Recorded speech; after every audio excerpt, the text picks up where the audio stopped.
Barkanku da shigowa wannan channel ɗin Tama mai albarka. Muna roƙonka da idan baka nuna subscribe ba, da ka danna mu subscribe kuma ka danna alamar ƙararrawa domin samun sababbin bidiyon mu da zarar mun saka su. Ana wata ga wata, a yanzu haka ƙungiyar mata ta Kannywood sun gurfanar da Naziru Sarkin Waƙa a gaban kotu domin bidiyon da ya saka game gare su. Kamar yadda mai sauraro ka sani, Naziru Sarkin Waƙa ya yi bidiyo akan wai ana lalata da jaruman 'yan Kannywood kafin a saka su a cikin fim. Ki ba da kanki ba shine abubuwan da ake fama da su ba. Na rantse da Allah da ya halicce ni na rantse, in kuma wani ya isa shi ya fito ya rantse ya ce ba haka ake wannan zaluncin ba. Wannan maganar ita ce magana ta sa matan Kannywood suka fusata akan wannan bidiyo da Naziru Sarkin Waƙa ya saka.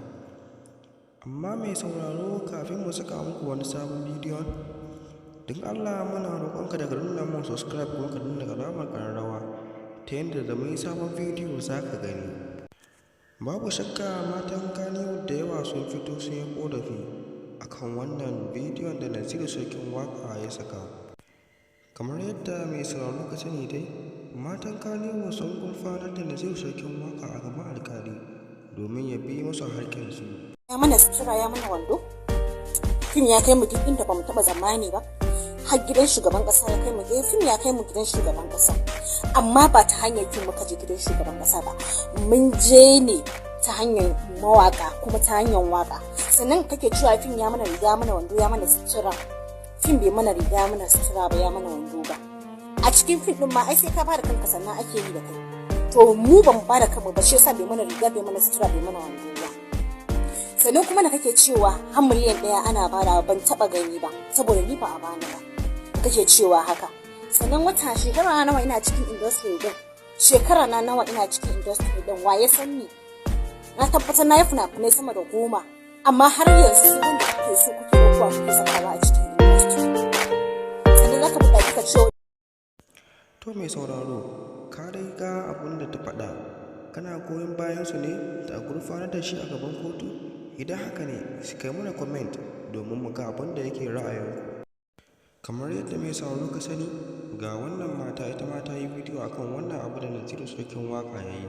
Gashi sai ka kalla ka gani. Assalamu alaikum warahmatullahi wabarakatuh. Jama'a TikTok, barkanmu da dare, barkanmu da warhaka. Gaskiya ba su yi magana akan abin da ke faruwa ba, amma a matsayina na harkanu da na ga kamata a fito iya magana. Tun ranar da aka yi postin din abin da mama tambaya ta faɗa ne magana, kada ta comment da na je nema wanda ya fara postin din abin. A gaskiya kai tsaye ba za mu ce mun karyata mama tambaya ba, saboda uwa ce kaka ce, saboda tun kamun a san za a haife mu take cikin masana'antar nan, su suka san tashin da suka yi. Amma maganan a ce wai ana biyan ta 2,000 ko 1,000, ba zan yi musu ba idan ta ce har haka, saboda na taba jin haka daga bakin ɗaya daga cikin manyan Kannywood. Amma ba wai la'akari za a yi da kuɗin da manyan mu suke badawa ba. Misali, akwai a cikin manyan celebrities mu, manyan su akwai wanda sun je location suka ga tsaffi irin wannan suna ba su kuɗi. Ni shaida ce, ba zan kama sunan na ga 1, na ga 2, na ga 3, amma ba zan kama sunan waɗanda na ga suna irin wannan ba. So ba lallai a ce wai kuɗin da ake baka shi za ka fito ka faɗa ba. No, alkhairin da waɗansu suke yi ya kamata a ce ta furta haka a matsayinta na uwa kuma kaka. Amma jam'in da ta yi shine abin ya ɗan taɓa raina. Sai kuma na ga cece kucin yayi ba, wanda hakan ya jawo mana zagi. Ba zan ce da yawa ba, dukkan mu zan ce ya jawo mana zagi a wurin mutane da yawa da suke mana kallon ashirare 'yan iska,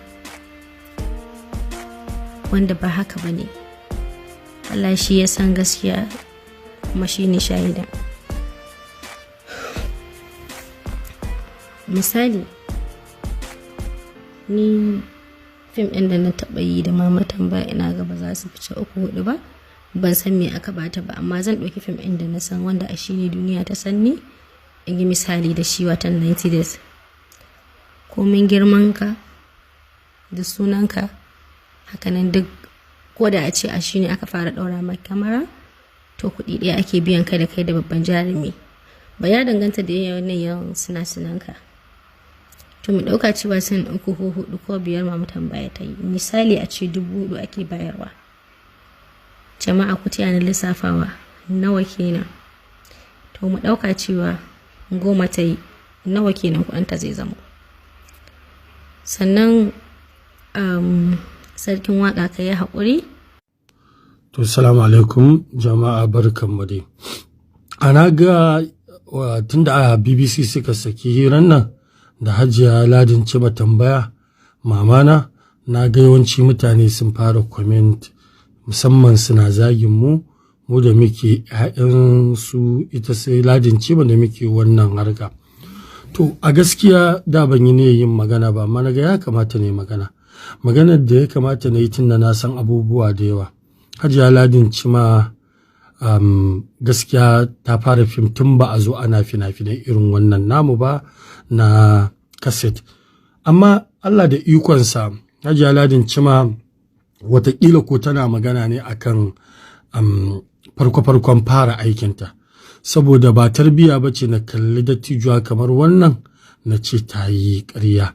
Sai dai mun sani ɗan adam ajizi ne, kuma akwai shekaru, sannan maybe ko kuma akwai wata manufa wadda ba laifi ba ne don ta nemi a taimaka mata ko wani abu makamancin haka.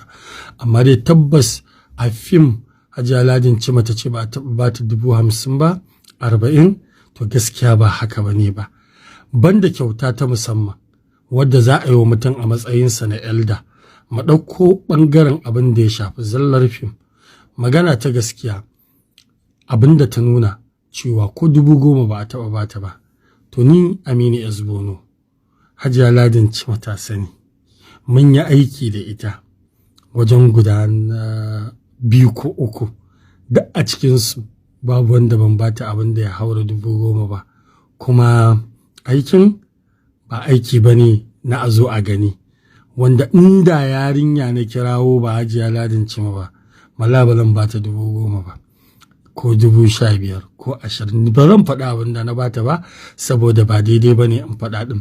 Amma dai gaskiya muna mata kyakkyawan zato, muna kuma kallon abin a matsayin ajizantaka ta ɗan adam, kuma muna kallon sa a matsayin tsufa da shekaru. Amma dan Allah masu zagi da wasu abubuwa, wallahi ba haka abin yake ba. Hatta gidan da take ciki yanzu a Maidile yake, dan Allah wanda ya sani ya faɗa ya aka ta mallaki gidan. Da farko da aka tashe ta daga inda take zaune a matsayinta na ma'aikaciyar lafiya, Kamilu Kokone ya ba ta guri a gidansa ya ce ta zauna har ƙarshen rayuwarta. Daga nan aka ga haka ba zai yiwu ba, aka haɗu wasu jigajigai 'yan fim da shi Kamilu Kokone da Alunuhu da Hadiza Gabon da waye, aka mallaka mata gida nata na kanta, wanda wannan gidan nata na kanta